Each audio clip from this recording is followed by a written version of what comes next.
Then Elohim said, "Let us make man in our image, after our likeness, to rule over the fish of the sea and the birds of the air, over the livestock, and over all the earth itself, and every creature that crawls upon it." So God created man in his own image. In the image of Elohim he created them. Male and female he created them. Genesis 1:26. Greetings mortals and welcome back to the channel. I'm your host Simon and you're watching the Library of Gnosis. Okay, before we start, let me clear the air. I hear it repeated over and over again that the Anunnaki are reptilians. Let me get something clear. The Anunnaki are not reptilians. Nowhere were they ever described or depicted as being reptilian. We were created in the image of the Elohim, or as the Sumerians called them, the Anunnaki. Oh, and while we're on the topic of the Anunnaki, many think they are extraterrestrials, which I guess on the surface would be correct. But I would say that they are divine beings with immense magical powers. When the flood happened, it is said that they retreated back up to what they called the Anu heaven. This to me implies that they retreated into a higher dimension, which is what I believe they are, interdimensional beings from a higher plane. I might be contradicting myself when I say that they are not aliens. They are of course not from Earth, which technically would make them aliens, but I want my audience to get the idea of the divinity of them instead of the technological aspects we ascribe to extraterrestrials. Even if they are not aliens, they would still need a place to call home.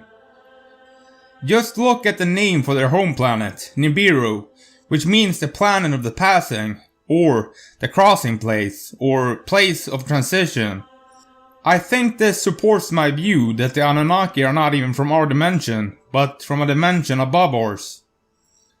I believe that the Bible is actually telling the stories of the Elohim, or Anunnaki, and that perhaps Nibiru would be what we call heaven. The ancient Mesopotamians themselves actually believed that their deities lived in heaven. Think about the concept of heaven for a minute. Would you be able to walk in heaven? Then what would you walk upon? Clouds? No, it makes more sense that heaven is actually a different planet where the angels reside. Aru, or the field of reeds, is the name for heavenly paradise. In Egyptian mythology, ruled over by Osiris, the location has been described as the Ka, or soul of the Nile Delta. As above, so below. The Anunnaki were believed to participate in the quote-unquote assembly of the gods, through which the gods made all their decisions. This to me seems to reflect the biblical divine council. In the poem Enki and the World Order, the Anunnaki do homage to Enki, sing hymns of praise in his honor, and take up their dwellings among the people of Sumer. The same composition twice states that the Anunnaki decrees the fates of mankind. The Anunnaki most likely possesses magical powers beyond our imagination. From mythology we can see examples of this, for instance shapeshifting, which we see in the Greek mythology of the gods. They were also said to be immortal beings. The Bible also calls the Elohim by a different name, the sons of God. They are basically what we would call angels.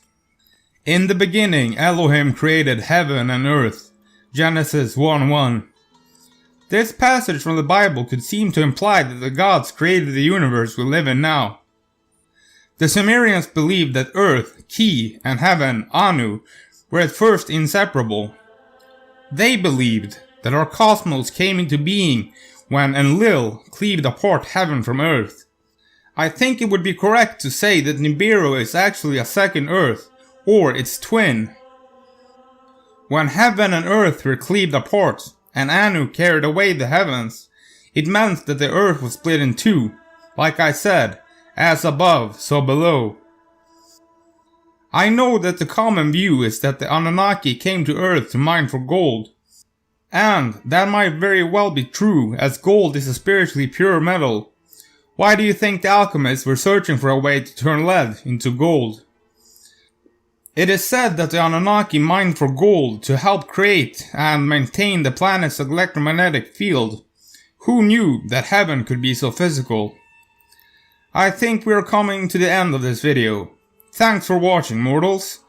Be sure to check out my Patreon if you want to support my work. Oh, and please leave a comment below. I love reading your comments, and it also helps me on the algorithm. I'll see you next time, mortals.